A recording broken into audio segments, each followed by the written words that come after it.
En Côte d'Ivoire, Alassane Ouattara est l'hypothèse du 4e mandat. Si Alassane Ouattara est candidat, la Côte d'Ivoire va brûler. Si Alassane Ouattara n'est pas candidat, le pays aussi va pas, le pays ne sera pas en paix. Donc on fait comment? Aujourd'hui, tous les Ivoiriens se posent cette question-là. Tout le monde sait au fond qu'il n'y a pas quelqu'un qui est mieux qu'Alassane Ouattara. Si on met toutes nos passions à côté.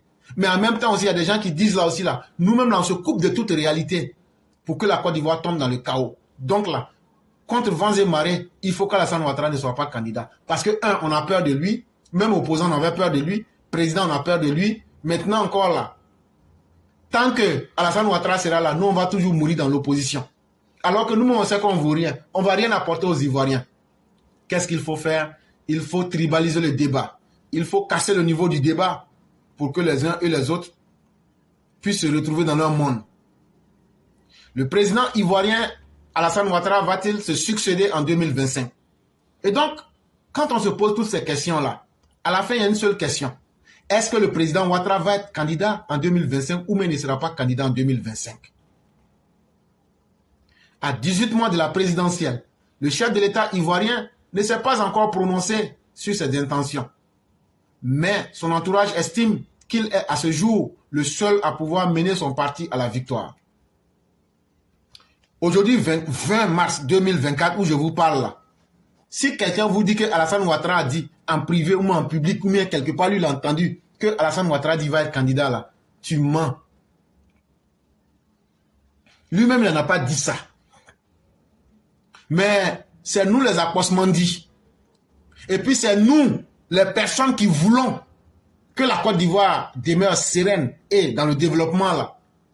Et aussi, à partir de certaines études qu'on a menées, c'est pas études saufraises, hein.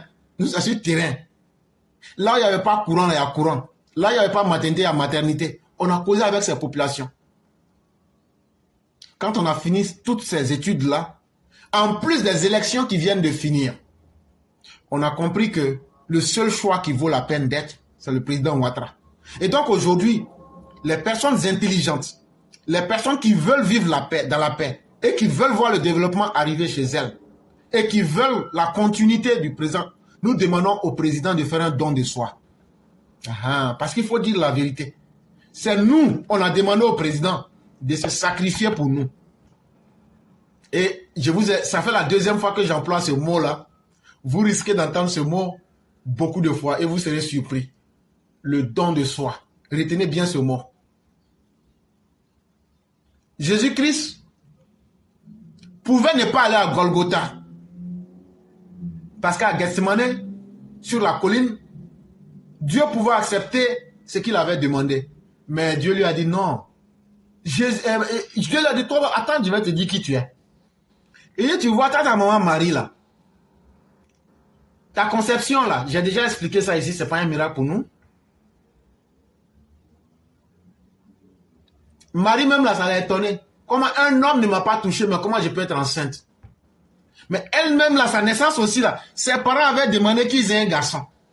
Et qu'est-ce que Dieu a dit aux parents de Marie? Ça se trouve dans le livre des musulmans, la sourate 3 qu'on appelle Al-Imran. Quand ils ont demandé, dans leur âge de vieillesse, avoir un enfant, leur intention était d'avoir un garçon pour assurer une continuité. Mais la naissance, quand l'enfant naît, on voit c'est une fille. Et c'est là, Dieu dit aux parents de Marie, mais ce que vous voyez là, Dieu leur rappelle que l'homme, le garçon et la fille sont différents.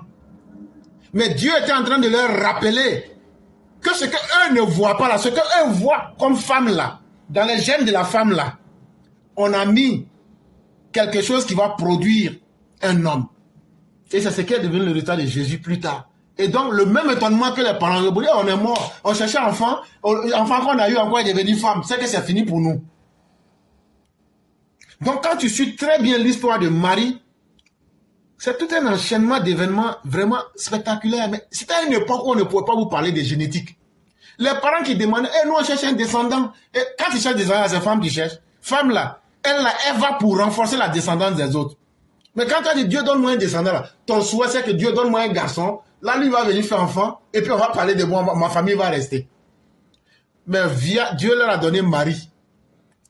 Et même ils disent, ça c'est fini maintenant. C'est fini maintenant. On a eu ce qu'on a demandé là, on a eu, mais comme Dieu il n'a pas entendu, il n'a pas oreille là, ses filles nous a donné. Et Dieu leur a rappelé que non, moi mon calcul n'est pas dans la logique.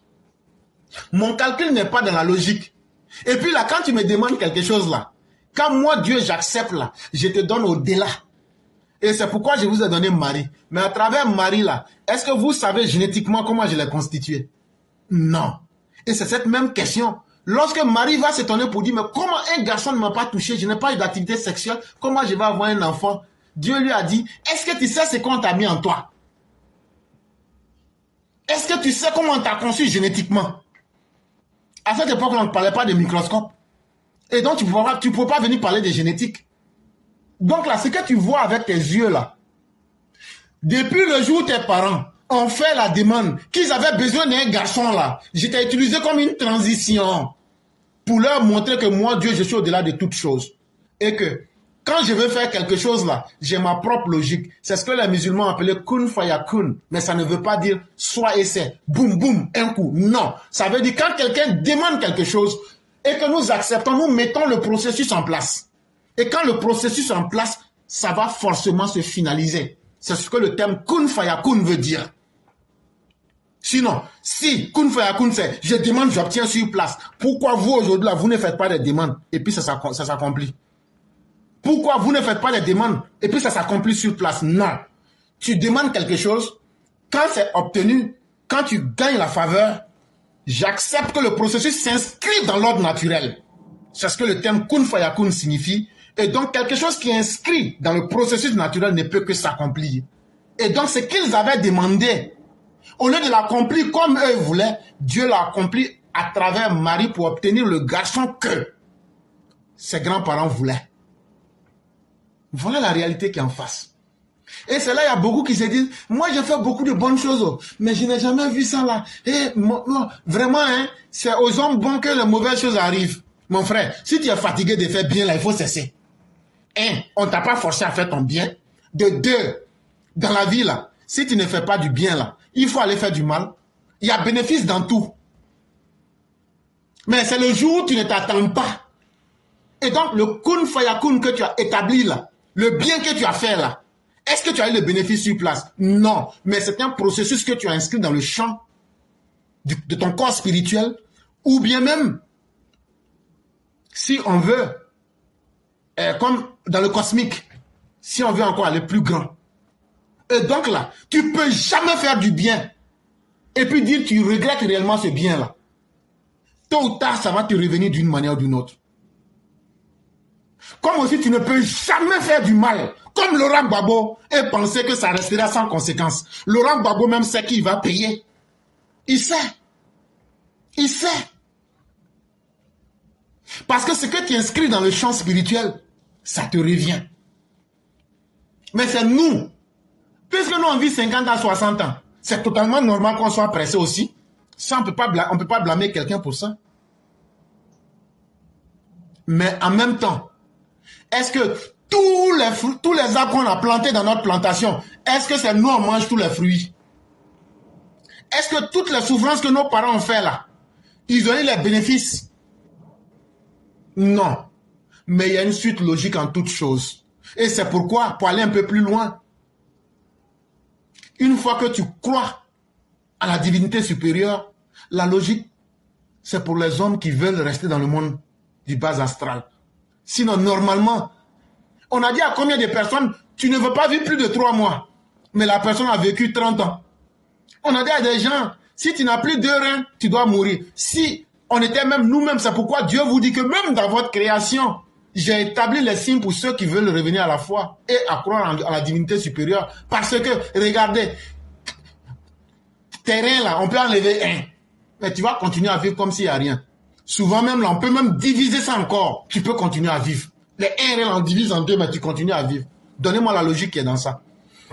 Tu as une fois vu une voiture de 4 roues rouler avec 3 pneus?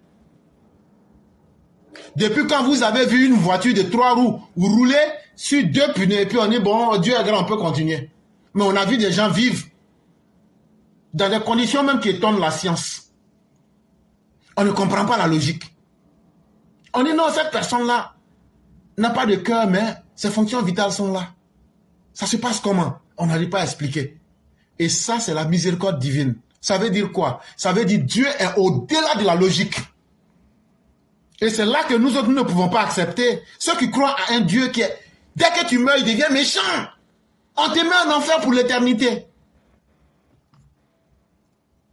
Mais est-ce que le péché que j'ai commis, c'est durant toute ma vie? Non, c'est simplement à la hauteur du crime que j'ai commis que je serai jugé. Mais effectivement, il y a aussi une vérité. Dans le terme Kalidou Fiha qui est utilisé, il y a aussi une vérité là-dedans qu'il faut expliquer. Ça veut dire, moi j'ai fait un mal. Et ce mal-là, ceux qui ne l'ont pas commis, eux ils auront pris un avant, eux ils auront pris un pas sur moi. Ça veut dire celui qui a commis une mauvaise action. Et celui qui n'a pas commis de mauvaise action, celui qui n'a pas commis de mauvaise action et qui a même fait du bien, lui prend un pas sur toi.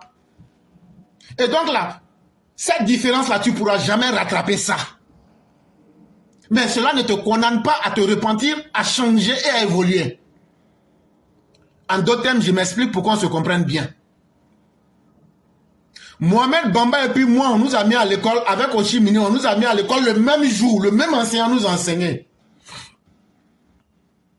Oshi Mini que vous voyez là, on allait en classe, il ne suivait pas les cours. Il est resté dans ça jusqu'à il a doublé ses P1. Moi et puis Mohamed, on allait au CP2. Après encore, on a lutté. Au CP2, Mohamed allait au CE1, il m'a laissé au CE2. On est resté dans ça. Oshi n'a pas changé son comportement. Quand l'année est finie là, Mohamed allait au CE2, moi je suis allé au CE1, Oshi est resté au CP1.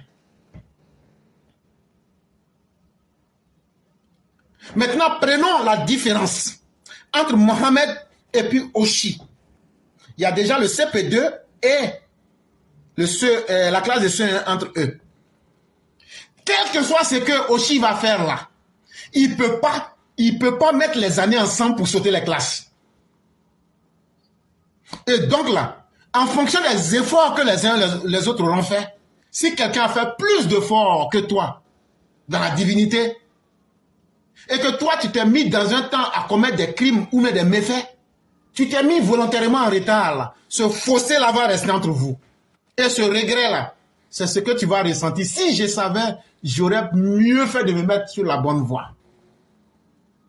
C'est ce qu'on appelle, vous resterez en enfer éternellement. Ça ne veut pas dire que votre punition sera éternelle, mais ça veut dire que le retard que vous avez accumulé, il y aura toujours ce fossé-là entre toi et ceux qui se sont vite mis sur la route de faire du bien. Ce que je dis là, ça va choquer beaucoup de religieux, mais il faut expliquer les choses en vrai. Parce que dans votre propre hadith, il n'est-il pas dit qu'un jour, il viendra le temps où Dieu dira à ceux qui sont les habitants de l'enfer, y a-t-il des personnes dans ces enfers-là et on entendra le bruit de personne? Ça veut dire quoi? Ça veut dire quand tu finis ta peine, quand tu finis de corriger tes erreurs spirituelles, tu commences à aller dans ta progression. Ça ne cesse pas. Mais le fait que tu avais déjà accumulé des lacunes là, c'est comme un enfant qui naît avec des malformations très graves. Mais l'enfant va subir ce retard-là, quelles que soient ses autres aptitudes, cette différence-là va rester sur l'enfant. C'est le même processus qui continue.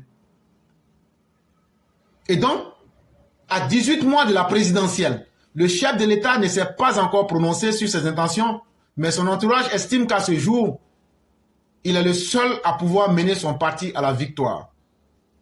Sur son téléphone défilent des dizaines de courtes vidéos, préalablement diffusées sur les réseaux sociaux.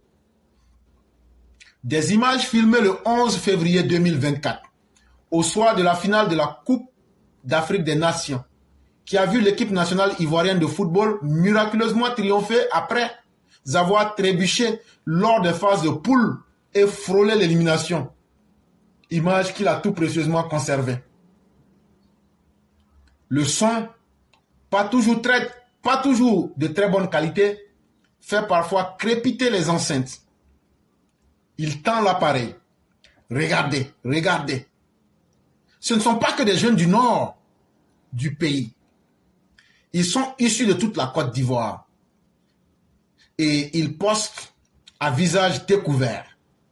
Fait remarquer notre interlocuteur, un membre du gouvernement, avec beaucoup d'enthousiasme. Il faut tourner la page du virus du tribalisme. Hier, j'étais idiote. Hier, j'ouvrais ma douche pour dire qu'on ne voulait pas de Ouattara. Dramane, c'est un Mossi. C'est moi, là, je t'ai dit, qui n'avait pas gagné l'élection en 2010. Mais aujourd'hui, en 2024, là, c'est moi, Probabo, là, je t'ai dit que Dramane, là, c'est notre président, nous tous. Affirme une femme face à la caméra. On ne veut plus de notre président. Ce n'est plus une démocratie. C'est une royauté. Exulte de son côté un jeune garçon entouré d'amis en train de danser dans les rues d'Abidjan sur le désormais célèbre coup du marteau, le nouvel hymne de la Côte d'Ivoire. Dans une autre vidéo, un homme plus âgé s'adresse directement au chef de l'État. « Qui peut te remplacer si tu t'en vas ?» lui demande-t-il. Beaucoup ont changé d'avis sur le président Alassane Ouattara, assure le ministre, qui voit dans cette génération la troisième étoile pour la troisième victoire de la Côte d'Ivoire à la CAN après celle de 1992 et de 2015. Cette génération, susceptible définitivement de tourner la page du virus du tribalisme.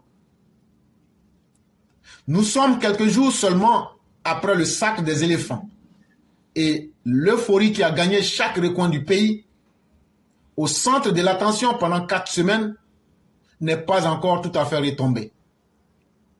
Tous ivoiriens, tous fiers de la CAN.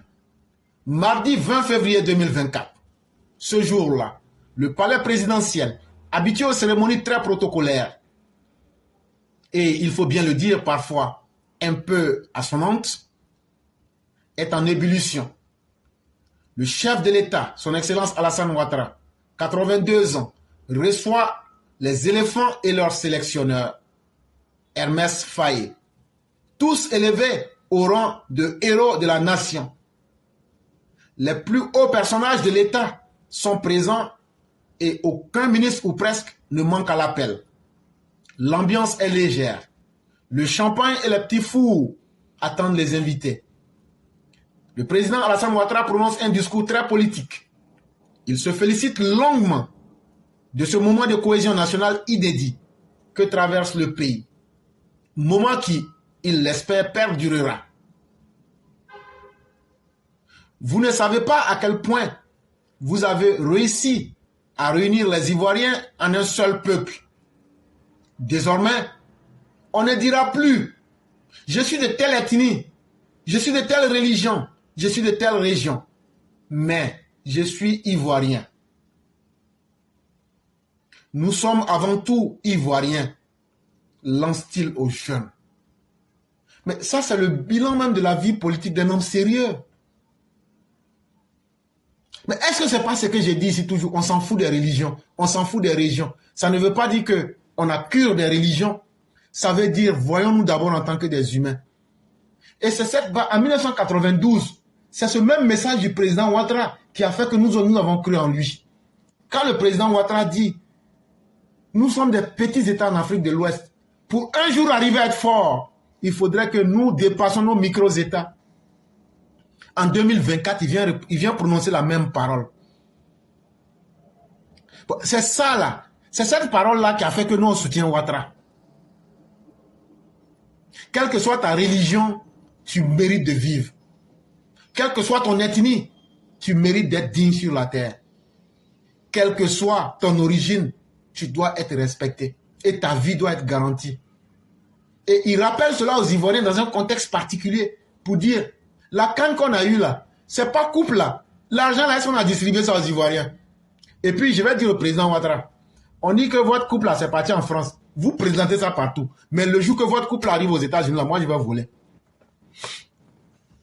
Moi, avec mon gang des États-Unis, le B52, Mère Sali connaît, et puis moi-même là, couple là, nous on va aller voler ça. France, allez, ne volez pas, hein, regardez seulement, mais laissez. Ça va venir ici. Quand ça vient là, nous on vole. Et puis c'est fini, nous on va garder. C'est l'or, non? On va couper. Chaque fois qu'il y a galère, on va vendre. Ça, c'est pour plaisanter. Mais en toute sincérité, est-ce qu'il y a un message qui peut être plus fort que cela? Je ne suis pas de telle ethnie ou de telle région. Je suis simplement ivoirien. Le jour que les Ivoiriens vont arriver à se mettre au-dessus et à dire on jugera un homme en tant qu'un Ivoirien avant de le juger vis-à-vis de sa région ou même de sa religion, vous allez voir que les politiciens, comme les Laurent Gbagbo, comme les Soro Guillaume, comme les Blé Goudé, n'auront plus le droit de citer dans la politique. Et vous-même, les populations, ça va protéger vos vies. De son côté, fait rare, l'opposition salue de manière unanime l'organisation de l'événement sportif par le président Alassane Ouattara. Même l'exilé Soro Guillaume, l'ancien allié devenu paria, pour avoir tenté de déstabiliser le pouvoir, il va de son commentaire sur les réseaux sociaux. Alassane Ouattara, dont le nom a été repris en chœur dans les stades pendant la compétition, a semble-t-il gagné son pari, fédérer l'ensemble de la classe politique autour de son projet et de sa personne et donner l'image d'un pays uni. Hey, les gens vous blaguent, les gens vous parlent beaucoup de français. Allez reprendre mes directs là.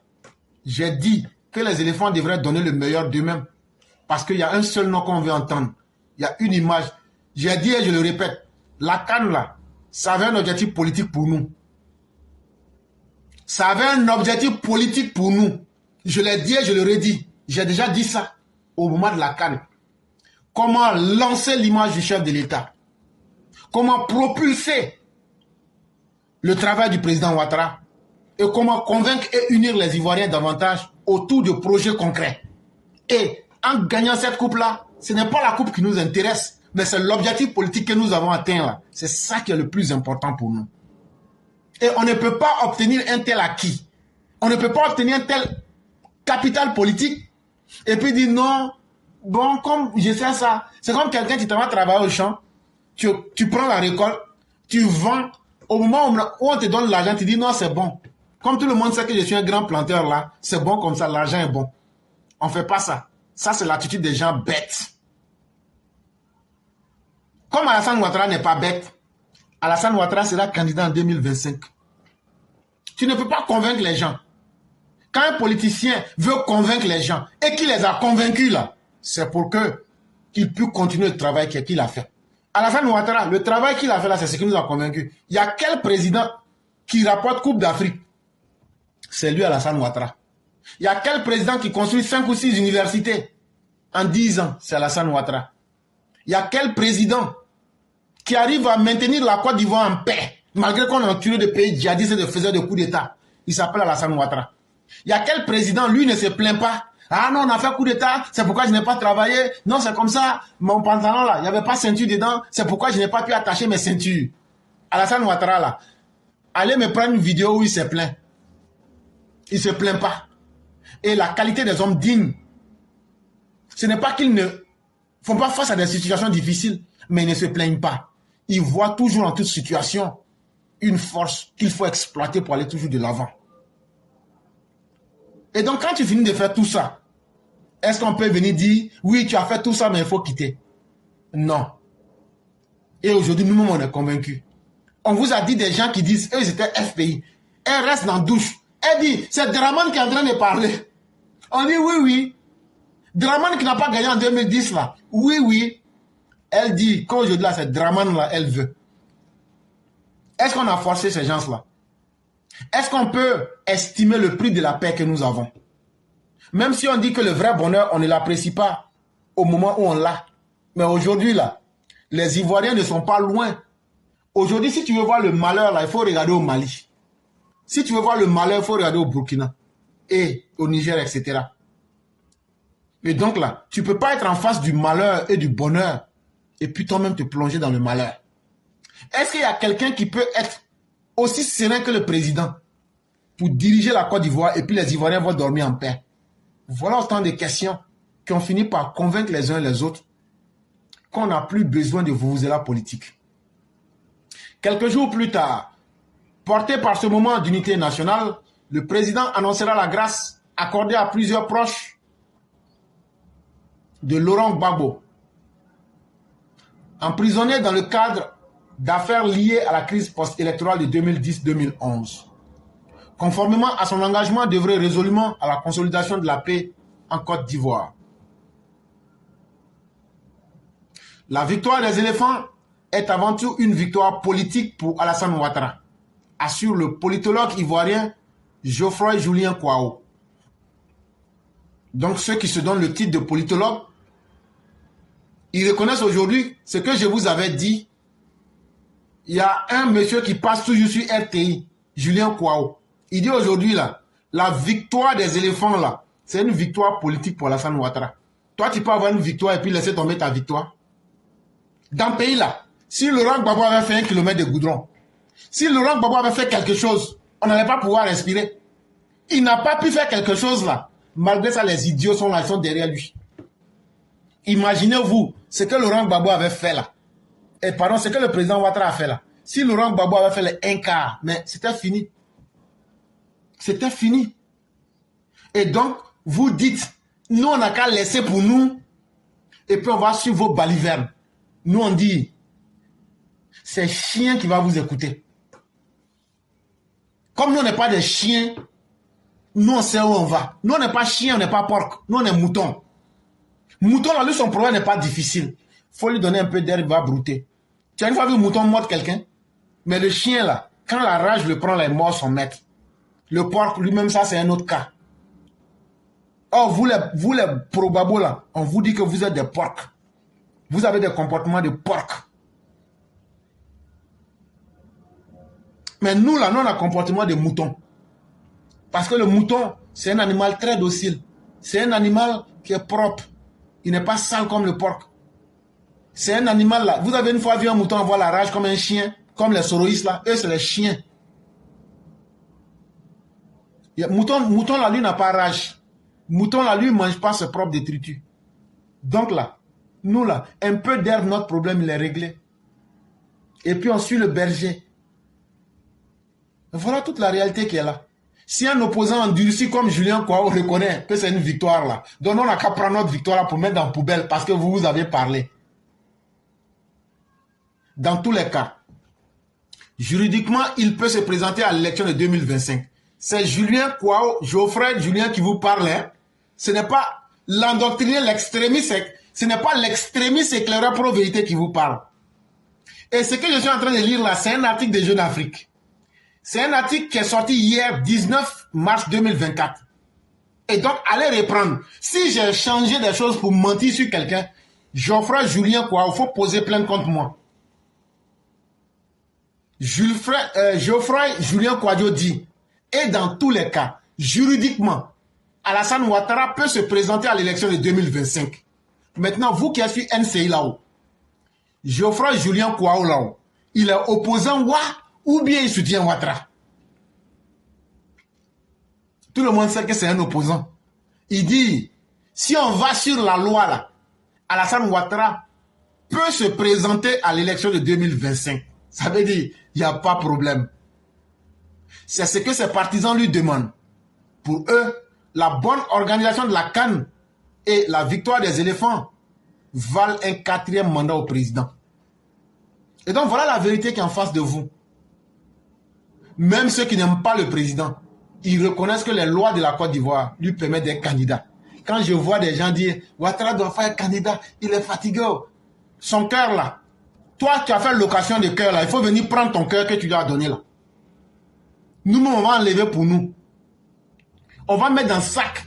Et puis on va dire au président, il faut choisir. Maintenant, les cœurs sales des gens comme l'Habib Medou Koulibaly, avec les cœurs sales des binettes là, on ne veut pas ça. Les cœurs des fumeurs, les cœurs des mangeurs de tchèp, les cœurs des mangeurs, des buveurs de tchapalo, les cœurs des sénifos, on ne veut pas. Vous gardez pour vous là, on ne veut pas ça. On ne veut pas ça. On ne veut pas les cœurs sales des buveurs de Chapalo comme la Bible. On veut les bons cœurs comme pour nous là, comme pour moi. On veut les bons cœurs comme le cœur de Mohamed Bamba. Les vrais hommes là, les bons cœurs, nous les bons cœurs là. On ne veut pas les cœurs des gens comme les Sali Kone. On ne veut pas ça aussi. On ne veut pas les cœurs des gens comme les B52. On ne veut pas les cœurs des gens comme qui encore? Vous citez, hein, voilà. Mais on va prendre les cœurs des gens comme éclaireur, mère blanc, père blanc, on va prendre son cœur aussi. Facile les Ivoiriens. Quand il marie femme ivoirienne, tu es ivoirien. D'ailleurs, même s'il arrive là-bas, on va lui coudre un boubou. Un boubou. Et puis on doit changer aussi son nom aussi. On doit changer son nom. D'ailleurs même, Mère Adjara, père blanc là, il faut nous donner son nom du village, on va passer. Puisqu'on ne peut pas donner nom à Fantagbe, on ne prend pas le cœur dans 200%. Ça seulement, si on en arrive à ce... Non, ça, c'est que le pays sera divisé. Le cœur dans 200%, on ne prend pas. Et là, c'est pas parce que son cœur n'est pas bon. Hein. Mais lui, son cœur là, c'est un cœur à problème. C'est un cœur à problème. On peut pas surnommer la première dans Fantagbe et puis on va laisser le mari des mères blancs. Ça, jamais de la vie. Et comment on va l'appeler déjà? Il faut que vous lui donnez un nom. Hein. Mais moi, j'aurais préféré que ce soit un nom local. Si c'est chez nous, les Didans, on va l'appeler Zoku. On va l'appeler Zoku. Mais on peut mélanger, on peut prendre un peu du nord, du sud, on mélange. Non, Baba là, ça veut dire papa. Mais on n'a qu'à mélanger, vous prenez un peu Dida, et puis un peu nordiste, vous mélangez. Mais mettez Zoku dedans, ça va passer aussi. Ça, c'était pour faire de la plaisanterie. Mais comme pour dire que, aujourd'hui là, Ouattara peut être candidat. Parce que Ouattara n'a pas cassé banque, il n'a pas volé, il a un bilan qui fait pâlir et qui rend toute la sous-région jalouse. Et on nous dit, il faut laisser bonheur là pour aller choisir malheur. Mais Dieu merci, comme les opposants, comme Geoffroy Julien Kouao, reconnaissent en tant que politologue, lui-même il dit que juridiquement le président peut se présenter, on n'avait pas besoin de ça. Mais c'est pour dire à nos partisans qui sont dans le doute qu'il n'y a rien en face. Le président peut se présenter. Maintenant là, ne laissez la bouche de personne vous faire peur. Et c'est ça que nous les partisans du docteur Ouattara nous demandons. Parce qu'on ne peut pas travailler et puis prendre le résultat de son travail pour jeter ça. Comme disait le Christ, on ne donne pas de collier d'or à des cochons. Ça est dans la Bible. Tu as une fois vu un cochon s'habiller et puis porter, il a porté jogging. Comment on appelait ça même? Non, il n'a qu'à porter salopette. Un cochon qui a porté salopette et puis il a porté des bracelets en or et puis chaîne en or. Tu as vu ça où? Même dans l'île au pays des merveilles, on ne voit pas ça. À 18 mois de la présidentielle, le chef de l'État, au pouvoir depuis 2011, n'a pas encore fait part de ses décisions ou de ses intentions. Mais son entourage estime qu'il est à l'heure actuelle le seul à pouvoir incarner son camp et à remporter une nouvelle victoire en 2025. Maintenant là-haut, s'il y a des gens de compte qui sont là, Alassane Ouattara là, il n'a qu'à dire qu'il n'est pas candidat. Moi, tout ce que j'attends là, il n'a qu'à dire qu'il n'est pas candidat. Dès qu'il dit ça là, ah ouais, moi je vais payer les gants là, poids lourds. Et puis je vais lancer un défi au président. Le président là, au palais de la culture de Trècheville, on va aller régler ça sur les rings. Faut pas encore m'accuser d'avoir attaqué un vieux. Ça sera un combat à la loyale. Ça sera un combat à la loyale. Et ça, les habitants de Kong, apprêtez-vous. Le jour que vous allez entendre que l'éclaireur avec, il a donné son grand-père, le président là, c'est parce qu'il dit qu'il n'est pas candidat. J'ai dit ce jour-là, on va dire, moi je ne sais pas, mais moi je vais prendre grand des poids lourds là. Je vais demander au mettre caillou avec fer dedans. Mais de toute façon, je vais boxer le président. J'ai dit, ce qu'ils ont fait au boxeur camerounais là, ce n'est rien. Quand le président va se lever là, il va dire tout son corps chauffe. Parce que je ne vais pas le louper ce jour-là. Et chaque coup de poing que je vais mettre dans son visage et son ventre là, ça sera sans pitié. Et je vais lui dire, ce que tu as dit là, il faut retirer. Ce que tu as dit là, il faut retirer. Et comme vous le savez, hein, Il est toujours fatigué. Imaginez-le maintenant sur un ring avec Éclaireur. Ah, non, je n'aurais pas pitié de lui. Et, Éclaireur, qu'est-ce que je t'ai fait? Tu n'as pas honte de frapper un vieux? Je vais dire, mais quand tu limais ce roguium là, tu n'avais pas honte aussi? Toi, le vieux qui s'abat les jeunes. Mais tous les jeunes ne sont pas la même chose, hein, ils ne sont pas faits du même bois. Moi, je suis fait en bois d'Ida. Et cela, on va régler aujourd'hui. Et donc, Éclaireur, je le regarde encore. Je vais taper dans sa joue. Il va crier oui. Les Diola, là, c'est comme ça. Quand il dit ah, il dit oui. Il dit viens. Tu as dit que tu ne veux pas être candidat. Tu vas retirer ça devant la nation. Et là, quand il va voir, je gagne le combat et moi, je gagne le combat, ça c'est clair. Et là, maintenant, il va prendre le micro et dire, mais puisque c'est ainsi, donc je vais voir et puis je vais changer de décision. Mais entre-temps, il faudrait que je parle d'abord à la Prada. Il dit, quoi? Elle va t'influencer, vieux. Elle va t'influencer. Nous, on t'a vu ici, dîner gala. Tu as voulu nous unir, nous les jeunes. Toi, à 82 ans, tu flirtes, tu fais love. Jusqu'à nous-mêmes, là, tu voulais gâter nos noms. Il y a aussi combat des centres, nous. Je voulais régler ça. Elle ne va pas parler. D'ailleurs, même là, c'est pourquoi on l'a pris en otage. Jusqu'à la fin du combat. Parce que si j'étais malmène et qu'elle voit, quand elle va crier là, ça ne va pas m'arranger. Et puis elle va appeler les droits de l'homme. Ça ne va pas m'arranger. Donc là, on l'a pris en otage quelque part là-bas d'abord. J'ai dit, ça c'est un problème national. C'est un problème de famille RHDP. Et puis c'est un problème entre militants. Tu es militant comme moi. Monsieur le Président, c'est un problème, un dialogue direct entre militants du RDR qu'on est en train de régler là.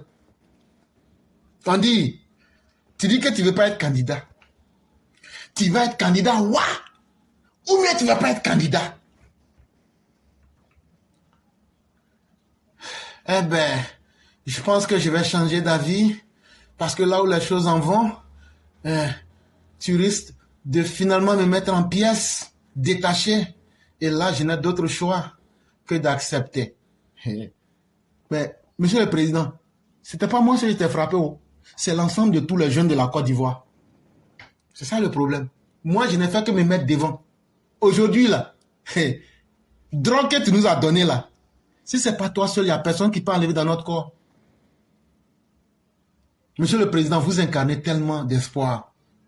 Que nous autres là, depuis que vous êtes au pouvoir là, ça a diminué le fait qu'on envoie l'argent au pays. Moi, je reconnais. Moi, je suis bon. Moi, mon cœur est bon. Hein. Moi, mon cœur est très bon.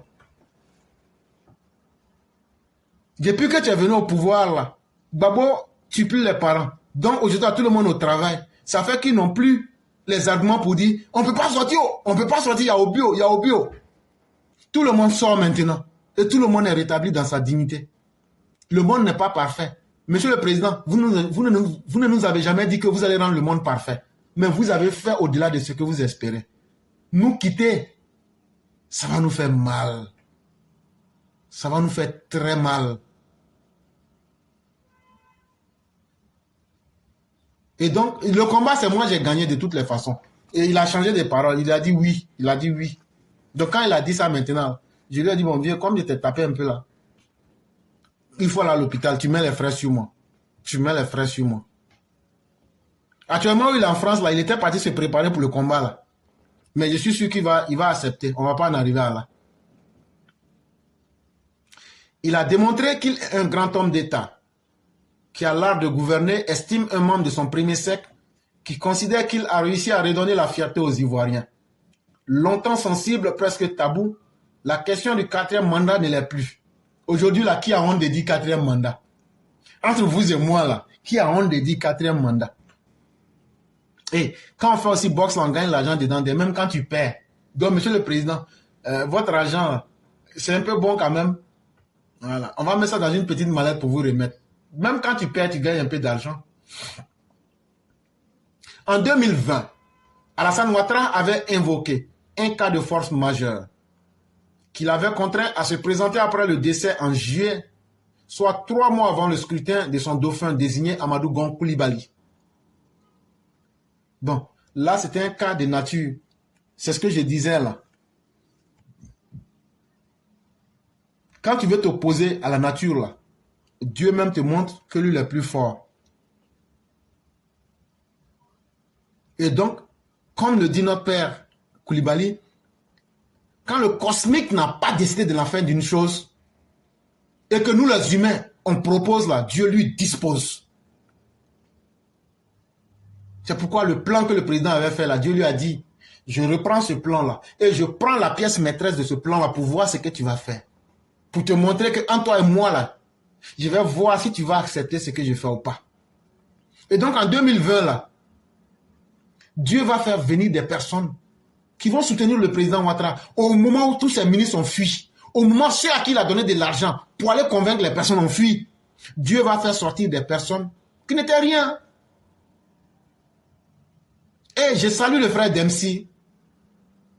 Et je salue les élèves de la classe. Et je salue des personnes lambda que chacun de nous sommes. Au moment où tout le monde voulait la peau du chef de l'État, il y a des gens qui ont pris des risques. Ils disent là, c'est maintenant que nous on va sortir pour dire à ce vieux là, on ne va pas te laisser tomber. Et je salue tous nos gars de terrain. Tommy, vous êtes tous salués 1000 fois. De Korogo en passant par Man. On a fait de très belles choses ensemble. On a dénoncé plusieurs coups. On a dénoncé les assassinats du peuple. On a démantelé en 2020 des plans d'attaque contre la Côte d'Ivoire. Et ça a beaucoup aidé à ce que le pays puisse être là où il est aujourd'hui. À toutes ces personnes qui ont contribué sur les réseaux sociaux, sur le terrain, vous dire merci, c'est comme si on était en train de vous insulter. Il n'y a pas de prix pour ce que vous avez fait.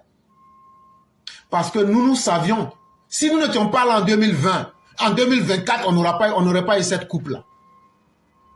On n'aurait pas eu le 4e, le 3e pont.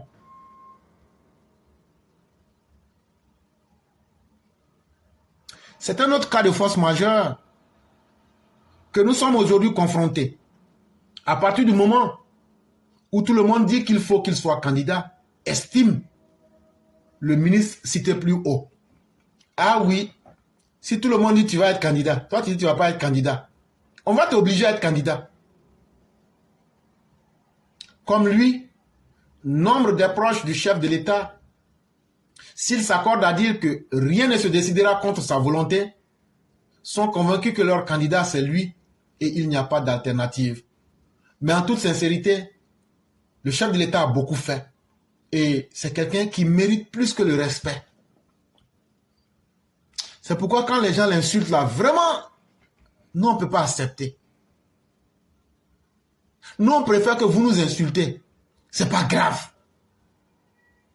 Mais laissez Alassane Ouattara en paix. Parce que quand vous faites ça là, nous on perd notre sens de raisonnement. Et une fois qu'on rentre dans ça là, on ne calcule plus. Laissez ce monument en paix. Alassane Ouattara est aujourd'hui une institution. Laissez-le en paix. Qui que tu sois, si tu insultes Alassane Ouattara, nous on ne va pas te regarder et puis te laisser. Même, il y a des gens qui disent, ah non, il ne faut pas tomber dans la poubelle. Mais depuis qu'on est tombé dans la poubelle là, est-ce que vous voyez les sacs à merde sur Facebook? Ceux qui étaient des insulteurs publics là, où ils sont aujourd'hui? Ah donc, quand tu prends la bêtise pour corriger un sac à merde, ça se remet en ordre. Et c'est pourquoi je dis merci à nos partisans qui savent mal parler. Merci à nos partisans qui sortent là pour appeler les choses par leur nom. Comme de la manière d'appeler Forokoto. Vous savez de quoi je parle? Il y a une Malienne qui est sortie pour insulter n'importe comment. Avec son coup d'hippopotame. Mais il y a une de nos sœurs. Maman, si tu n'es pas encore mariée là, que Dieu te donne mariage. À cause de ça seulement. J'ai dit, elle a mis dans Forokoto. Depuis après ça là. Comportement d'idiot, réaction de sauvage. Réaction très disproportionnée. Et donc, chers militants, soyons dans les excès. Quand il s'agit d'Alassane Ouattara, là, de la manière on était dans l'opposition RDR, là, multiplions ça par 10. Alassane Ouattara, là, on ne va pas l'insulter devant nous. Alassane Ouattara, là, on ne va pas l'humilier tant que nous, on est vivants. Ce que tu sèmes, c'est ce que tu récoltes. Nous, là, Alassane Ouattara, là, il ne sera pas le Laurent Gbagbo, où ses militants vont s'asseoir sur la toile pour l'insulter. Quand on n'est pas content avec lui, on lui dit ça en face. Et quand on dit ça, on donne les raisons. Et les dirigeants nous écoutent. Pour nous, c'est suffisant. Mais tomber dans la bêtise et penser que c'est la meilleure option, nous, on sait comment on respecte nos dirigeants. Nous, on ne va pas accepter. Donc là, toute personne qui s'attaque à la Côte d'Ivoire, toute personne qui s'attaque surtout au président de la République, hey, ce que tu as comme arme de destruction massive là, il faut faire sortir. Comme le dit le B-52, si c'est avec lance-pierre ils ont tapé le président là, tu fais sortir ton RPG-7. C'est ce qu'on appelle lance-roquette. Tu fais sortir là, puis tu nettoies, et puis tu mets les deux. Quand tu finis, on dit, c'est sur ça là tu as tiré, tu dis oui. C'est pas grave. Là, quand c'est comme ça là, les autres animaux et les idiots qui sont derrière là, ils vont apprendre à respecter. Tu sais, au lieu de tuer 10 là, faut tuer sauvagement un. Après là, les autres vont se dire, ah, ceux-là sont devenus malades. Et je répète ce que j'ai toujours dit. Toi, tu es un militant. Toi, tu es quelqu'un. On vient dire, toi, tu es ivoirien, toi, tu es comme ça, là. J'ai dit, faut casser gueule, là, tu enlèves toutes les dents. Quand tu as fini d'enlever, là, ils n'ont qu'à aller poser plainte contre toi. Quand ils vont aller poser plainte, là, moi, je vais prendre mon argent, on va prendre des avocats, et puis on va aller te défendre. Et puis on va aller avec assez de personnes. On va nous-mêmes nous auto-accuser pour dire que c'est avec toi qu'on a fait. Et on va mettre au moins 500 militants du RHDP en prison. Et quand c'est comme ça, quand ils vont finir de nous mettre en prison, là, on sera tous complices. Comme ça, le RHDP sera très satisfait. Mais ça va donner une leçon aux sauvages qui pensent que c'est eux, ils ont dactylo pour donner nationalité aux gens. Aujourd'hui, nous en sommes là. De la manière, ils sont violents dans la parole là. Soyez violents dans les actes que vous posez. Et vous allez voir qu'ils vont connaître. Un chien là, quand tu coupes sa queue là, le chien même sait que lui n'est plus chien. Et il se calme. Malgré les apparences, le pays n'est pas réconcilié. Alassane Ouattara agit comme un concurrent. Mais le tissu social est en lambeaux. Fulmine pour sa part un opposant. Les Ivoiriens aiment le sport, mais ils vont vite passer à autre chose.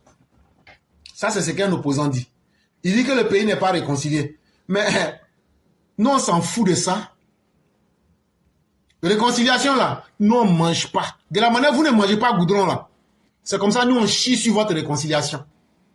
Si votre réconciliation, là, nous, on vous a toujours dit, vous et nous, là, on ne va jamais s'asseoir dans un endroit pour dire qu'il y a réconciliation. Jamais. On ne peut pas se réconcilier avec des criminels impénitents endurcis. On ne va pas se réconcilier. Quand tu te réconcilies avec un inconscient, là, c'est pour qu'il te fasse encore plus mal qu'auparavant. Nous, on ne cherche même pas à se réconcilier avec quelqu'un. De la même manière que vous voulez utiliser la réconciliation comme un piège pour nous entourer, là. C'est comme ça aussi que nous aussi, là, on va être très radical pour vous dire que ce sont les idiots qui se réconcilient avec vous. Donc là, tu dis qu'Alassane Ouattara se compare comme un conquérant.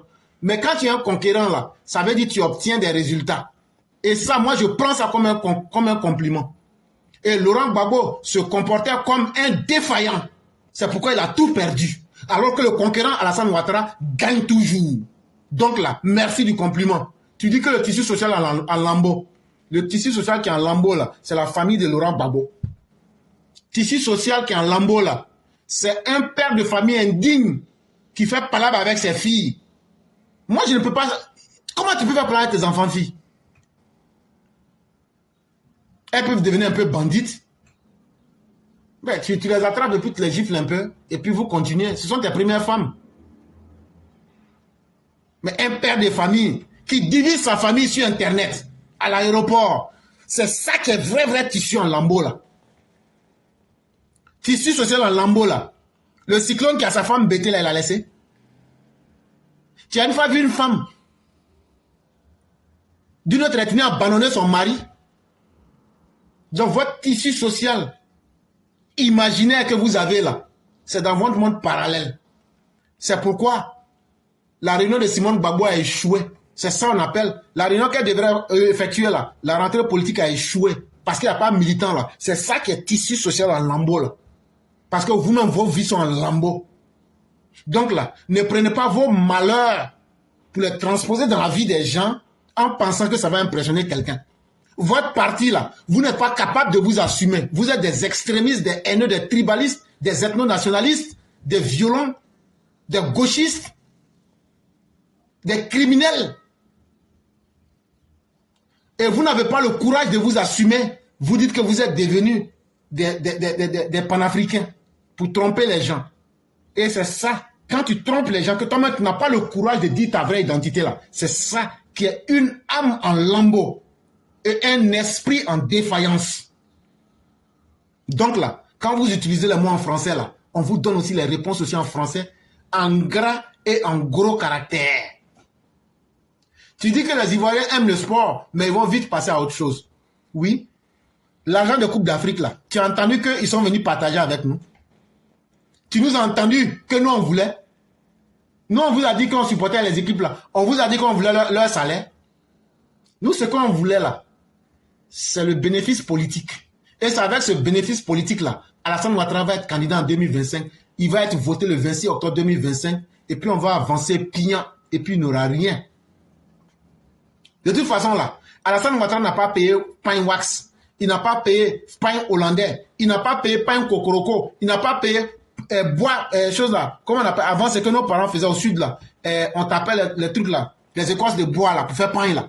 Il n'a pas dit à quelqu'un qu'il avait tissu social en lambeaux. Donc là, on s'en fout de vos mots. Il y a un pays qui pouvait être en lambeaux plus que ce que Laurent Gbagbo a laissé. Mais vous êtes des distractions de peu de valeur pour nous. Rapidement, en effet, les images de scènes de liesse de la CAN ont été remplacées par celles des opérations de déguerpissement des quartiers entiers d'Abidjan, devenus des champs de ruines. Le chef de l'État, qui a fait de la capitale économique la vitrine de ses actions de développement depuis 2011, entend lutter contre le désordre urbain et l'insalubrité. On ne peut pas accepter que des lieux soient des champs, des nids de désordre et de brigands et de miliciens. Quand on a brûlé les espoirs d'un désœuvré et qu'il va s'arrêter sur ce champ de ruines et qu'il n'a pas le courage de dire qu'on vient de casser la poule. On a tué la poule, on a cassé ses œufs et ça va s'arrêter sous le champ des ruines. Il imagine les armes qu'ils ont mis en bas, c'est ça qui le faisait mal et non les maisons des populations qui ont été cassées. Très médiatisées. Ces opérations d'ampleur ont provoqué la colère des habitants touchés, mais aussi des tensions dans le camp présidentiel entre certains ténors ambitieux. Fait rare, leurs divergences ont été étalées publiquement, provoquant l'agacement du chef de l'État et du président du directoire du RHDP. Au RHDP, le linge sale doit se laver en famille sera-t-il réaffirmé en substance lors d'une réunion du parti entièrement consacrée à la question des déguerpissements. Adama Bictogo, président de l'Assemblée nationale et maire de Yokubon, la commune la plus peuplée d'Abidjan, qui n'avait pas caché son mécontentement à l'égard d'Ibrahim Cissé Bakongo, nommé gouverneur du district autonome d'Abidjan par le chef de l'État le 27 décembre 2023, en remplacement de Robert Begré-Mambé, devenu Premier ministre, est ainsi invité à manifester ses préoccupations à bas bruit. Le président Ouattara sera-t-il vraiment le seul à pouvoir incarner le RHDP pour le mener à la victoire en 2025? Le parti regorge de personnalités présidentielles, constate pourtant Geoffroy Kouao. Selon lui, la liste est longue. Tiemoko Meile Kone, le vice-président, Robert Begré-Mambé, Adama Bictogo ou encore Kandia Kamara, la présidente du Sénat, Tene Brahima Ouattara alias Photocopie, frère cadet du chef de l'État et ministre de la Défense, ou Jean-Claude Brou, gouverneur de la Banque centrale des États de l'Afrique de l'Ouest. Je vous ai toujours dit que c'est toujours un Ivoirien qu'on prend comme gouverneur de la Banque centrale. Jean-Claude Brou, là, il est burkinabé, malien ou quoi. Venez nous dire ça. À l'époque de Laurent Gbagbo, là, le gouverneur de la BCAO, j'oublie son nom, il était libérien ou bien il était sierra-léonais. J'oublie son nom. Venez nous dire ça. Et donc là, Alassane Ouattara, de la même manière que ceux-là sont ivoiriens, c'est comme ça qu'il était ivoirien. Et qu'il est ivoirien toujours. Et donc ça, ce sont les propos d'un politologue. Mais tout ce que vous avez dit là, ça ne nous intéresse pas. Ce n'est pas à vous de nous montrer nous, notre bonheur. Quand Alassane Ouattara est vivant là, et que nous on dit que c'est Alassane Ouattara on veut là, au lieu de nous montrer que dans la liste du RHDP il y a beaucoup de personnes là, il faut aller dire à Laurent Gbagbo qu'il y a beaucoup de personnes chez lui là-bas. Il faut aller expliquer à Bédier, tu réveilles son cadavre là, tu lui dis, il n'a qu'à montrer les personnes qui existent au PDCI. Mais nous-mêmes là, au RDR là, puisque nous on ne se considère pas comme RHDP. Mais en tout cas, moi je ne me considère pas comme RHDP. Moi je suis alassaniste RDR. Donc nous les militants du RDR, nous là, c'est Alassane Ouattara seul on connaît. Et après Alassane Ouattara là, tout le monde connaît notre deuxième choix. Donc là, on n'a pas à le répéter pour faire de la publicité, mais c'est une vérité et on n'aura pas honte de le dire. Et cette même personne là se connaît et elle sera obligée d'assumer aussi.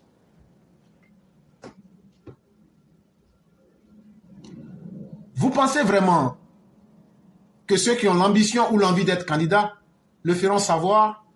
Non, ça ne sera pas comme ça. Ils attendent d'être désignés, explique un cadre du RHDP en esquissant un sourire. L'ambitieux Tidiane Thiam, une menace pour la majorité. Est-ce que Tidiane Thiam est une menace pour le RHDP? Le problème est que l'arrivée de Tidiane Thiam à la tête du PDCI est une véritable opportunité pour l'opposition d'accéder au pouvoir en 2025, poursuit Geoffroy Julien Kouao. Pour éviter cette éventualité, le parti au pouvoir pense que seul le président Ouattara peut éviter la défaite électorale du RHDP. J'aimerais dire à Geoffroy que là, je ne suis pas d'accord avec lui. Là, on se parle mais en tant que des intellectuels. Un intellectuel parle sur le factuel. Un intellectuel, partons sur la base minimale de la réflexion scientifique. On observe, on émet des hypothèses et on fait une conclusion. Ça, c'est vraiment le niveau minimal de la réflexion scientifique. N'entrons pas dans la réflexion philosophique ou bien métaphysique, ça sera trop long. Un homme là, quand il te réveille matin là, tu regardes autour de toi là, ce que tu vois là, tu utilises ton sens commun pour en tirer un résultat. Quand Bédier là, Bédier quoi qu'on dise là, il avait une véritable emprise sur le PDCI. Est-ce que Thiam aujourd'hui cette emprise sur le PDCI? Un Thiam qui ne connaît même pas la liste même des membres vivants du PDCI. C'est-à-dire le bureau là, il ne connaît même pas ceux qui sont vivants et ceux qui sont morts. Thiam là, il ne connaît même pas la Côte d'Ivoire. Il ne sait même pas comment les gens pensent. C'est-à-dire que c'est pas parce que tu as le PDCI que tu as en même temps la machine du PDCI. C'est quel PDCI Bédier lui a laissé? Bédier lui a laissé un PDCI en lambeaux, un PDCI de clan qu'on appelle les Daocroniens. Voilà, c'est ce PDCI-là, déconnecté de toutes les bases électorales du pays. Thiam ne peut pas gagner cette élection pour la simple bonne raison que lui-même il n'est pas connu des Ivoiriens. Et tout ce qu'il a dit, nous vous avons démontré que l'individu est foncièrement dans la manipulation et le mensonge. On vous a dit aussi qu'il vient en politique, pas pour aider les Ivoiriens, mais pour profiter du travail pour payer ses crédits. Mais qu'il sorte pour venir nous dire comment, ou bien qu'il pose plainte contre nous. Parce qu'on ne peut pas continuer à mentir sur quelqu'un et la personne se tait. Non, chacun de nous a une dignité. Mais ce qu'on dit là, ils savent que c'est la vérité. Et donc, les faits que je suis en train de te citer là, toi le politologue là, qui parle sans tenir compte de la réalité, moi je te dis qu'un politicien doit d'abord avoir un ancrage sociologique. Aujourd'hui là, le même PDCI qui a eu peur d'aller aux élections en 2020 là, parce que connaissant son échec, c'est ce même PDCI là, c'est de ça que Tidiane Thiam a hérité. Mais dans quelles conditions? Il a encore divisé ce même PDCI là aujourd'hui, où il y a beaucoup de cadres qui ne se reconnaissent même plus en lui. Alors qu'Henri Konan Bédier avait toute cette force là. Donc c'est un PDCI complètement diminué. Tout ce que vous voulez donner, c'est l'impression d'un homme fort. Mais si la force d'un homme permettait de prendre le pouvoir là, Alassane Ouattara, sa force à l'international lui aurait permis de prendre le pouvoir depuis qu'il était venu en politique en Côte d'Ivoire. Mais il faut connaître le terrain politique. Et ça commence d'abord par connaître le PDCI. À savoir, est-ce que Thiam a la liste de tous les membres du PDCI qui sont vivants et de tous ceux qui sont morts. Ils sont incapables de nous faire une liste. Après, ils nous disent que ce sont les métadonnées qui les ont trompés. Mais toujours est-il que ce sont les hommes qui font ces métadonnées-là. Il n'a qu'à d'abord chercher à maîtriser le PDCI. Quand il va maîtriser le PDCI, là, c'est que le PDCI a fait aux gens du Nord, là. Ils n'ont qu'à aller demander aux gens du Nord et leur expliquer pourquoi le PDCI les a sous-humanisés. Le PDCI n'a qu'à aller expliquer pourquoi vous dites que nous, les gens de l'Ouest, là, nous sommes des sous-hommes qui ne sont bien qu'à danser bébé. Et puis, à Loukou. Le PDCI qui veut gérer sous un modèle Akan, comme si on était dans un pays Akan. Est-ce que ce PDCI-là, si on veut gérer selon les modèles claniques, qui est prêt à rejeter son clan pour accepter le clan de l'autre? Qui est prêt à être l'esclave de l'autre?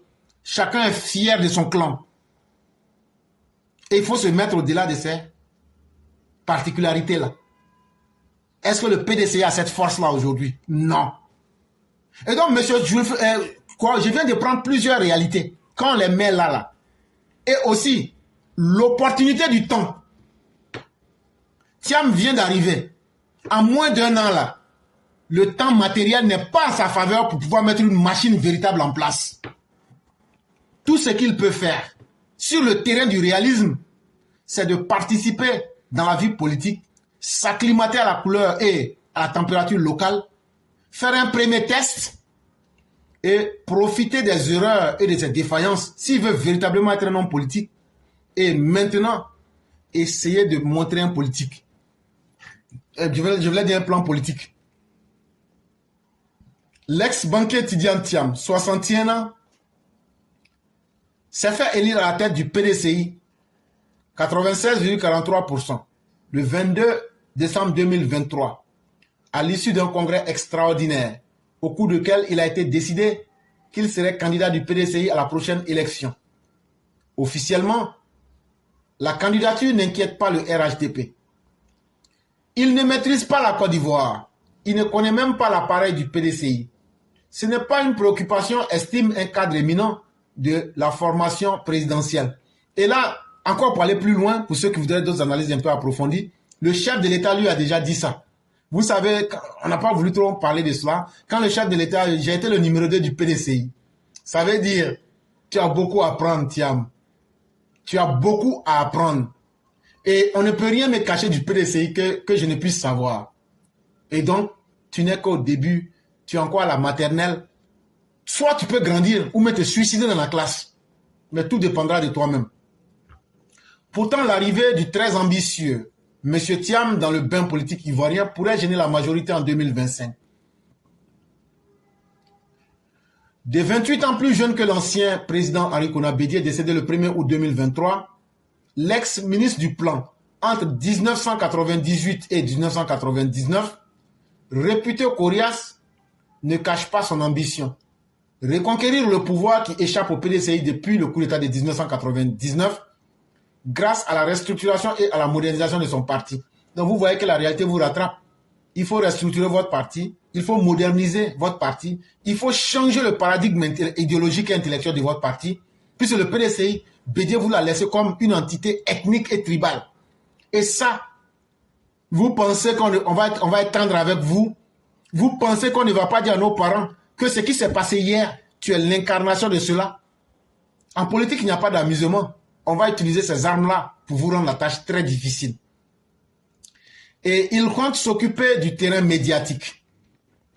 Il a été ainsi l'un des premiers représentants de l'opposition à se rendre dans le quartier de Jesco, à Yopougon, le 23 février 2024, pour apporter son soutien aux milliers de militants déguerpis de leur logement de fortune, regrettant l'absence de dispositions adéquates pour le relogement des populations. Maintenant qu'il est parti là-bas, là, vous, la population, là, il vous a donné quoi? À part la parole facile. S'il était vraiment désolé, il allait vous montrer une solution concrète. Lui qui vous parle, là, il est milliardaire, mais il ne va pas enlever 500 francs pour vous donner. Est-ce que le prix de l'eau glacée vous a donné? En réalité, ça veut dire qu'il est venu se moquer de vous. Il est venu pour juste profiter de vous. Et donc, comme vous êtes devenus ces papayers, vous êtes devenus les gouyaviers des gens, là. Vous êtes là-bas, les gens viennent profiter de vous. Continuez à ne pas être utile à vous-même. Continuez à laisser les autres utiliser vos vies. Vous n'allez pas regretter. Le même jour, Pascal Affi-N'Guessan, du FPI, et 3 jours plus tard, Laurent Gbagbo, du PPACI, sont également venus rencontrer les habitants sur les champs de ruines de Yopougon. Malgré son inéligibilité, ça veut dire malgré le fait qu'il ne peut pas être éligible, en raison de sa condamnation dans l'affaire du casse de la BCEAO en 2018, Laurent Gbagbo a annoncé début mars qu'il briguerait la magistrature suprême. Les grandes manœuvres pour 2025 ont commencé. Elles devraient cependant connaître un autre coup d'arrêt lors des obsèques d'Henri Konan Bédié à partir du 20 mai 2025. Une nouvelle parenthèse de 2 semaines avant la reprise des hostilités politiques. Donc c'était un article de Jeune Afrique. Nous avons été suffisamment longs, nous nous excusons.